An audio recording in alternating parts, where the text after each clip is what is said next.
The first time I had two things to do, run the country and survive. I had all these crooked guys, And the second time I run the country and the world, because, it's the world I'm trying to save.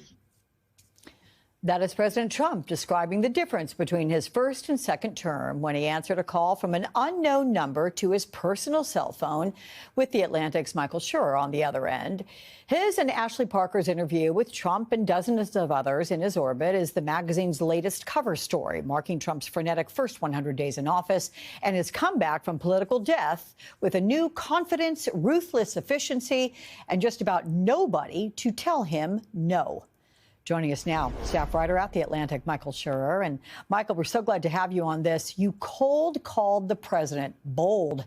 And he not only answered, he spoke to you after attacking you on social media. And we have just gotten the audio of some of this call. Let's listen together. Hello, is this? Hello. This, Hello, it's cool, right? This is Michael. Hello, is President Trump there? Who's calling? This is Michael Schur. I'm a reporter for The Atlantic. You wrote. Oh, I know who you are, Michael. I know who you are. I never write. You never write good about me, Michael. Never, ever.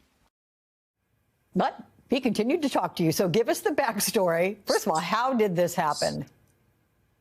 Well, so we had spent at that point more than a month reporting among his inner circle and outer circle for this story. We had asked formally and informally whether he would give us an interview. He had agreed to an interview.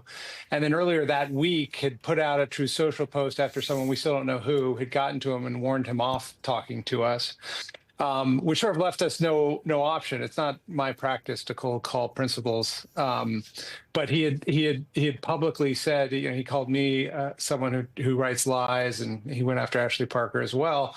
So there was really not much to lose at that point. Now, I've interviewed Trump a lot. And so when he says, I know who you are, it wasn't just that week. I mean, I've I think at that point done 6 other interviews with him. He does know who I am.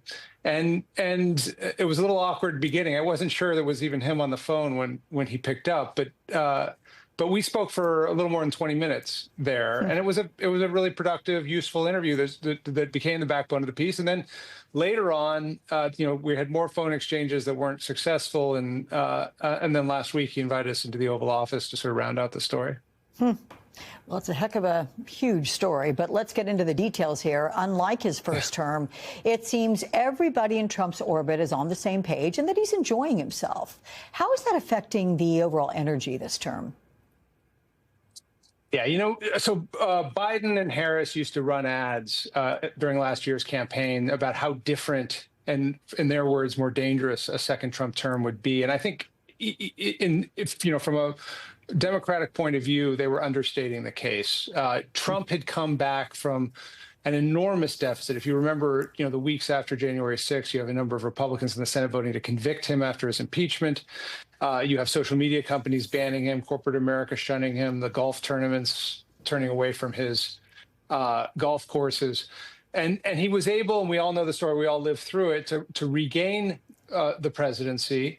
And I think that has emboldened him. If he could take those blows and come back, he kind of feels like, and not to mention the assassination attempt, he kind of feels like he is able to and should do sort of the broadest ambitions of his policy. And that is, as he told us, not just to transform the country and the way the government is and the way the executive branch works, the office of the presidency, but also to really intervene in a way that American presidents recently have not in remaking the world order.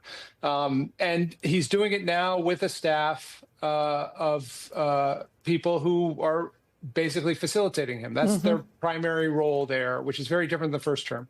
Yeah, absolutely. I was going to ask you specifically on that, but you just answered that question. So let's talk about one of the strongest areas of pushback on the Trump agenda. It is the economy, with voters and markets reacting just abysmally to his moves on tariffs. Trump didn't seem to entertain calls for him to roll tariffs back yet. Here's the quote. "It always affects you a little bit," he said, "but there's no red line, no certain number at which he would feel compelled to change course." So if Trump is not listening to voters or to the markets, who is he listening to?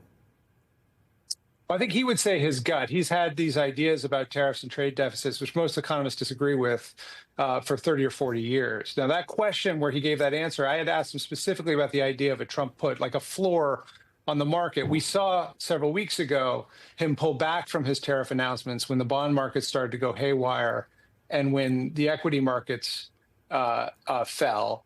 And the question is, and I've heard other Wall Street analysts talk about this, if we get to a point where there's another dramatic move in the bond market where it's very clear that a recession is being caused by his tariff policy, does he just pull back further? And that was the question I put to him.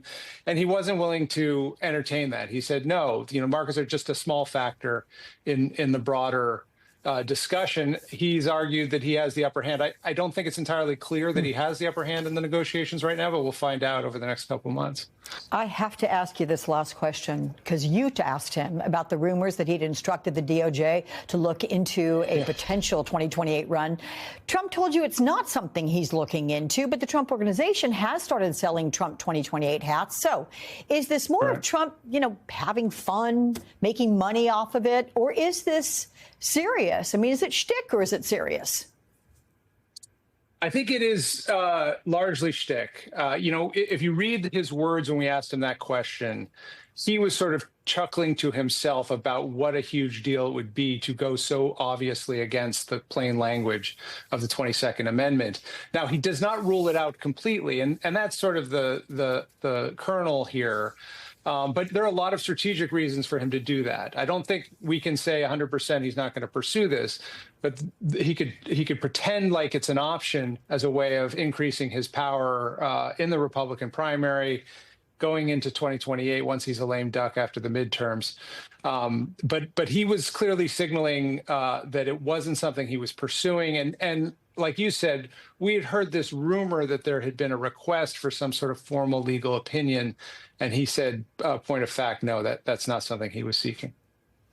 Heck of an interview. As I said, Michael Sciarra, thank you so much. Everyone should be reading it. Thanks for your time.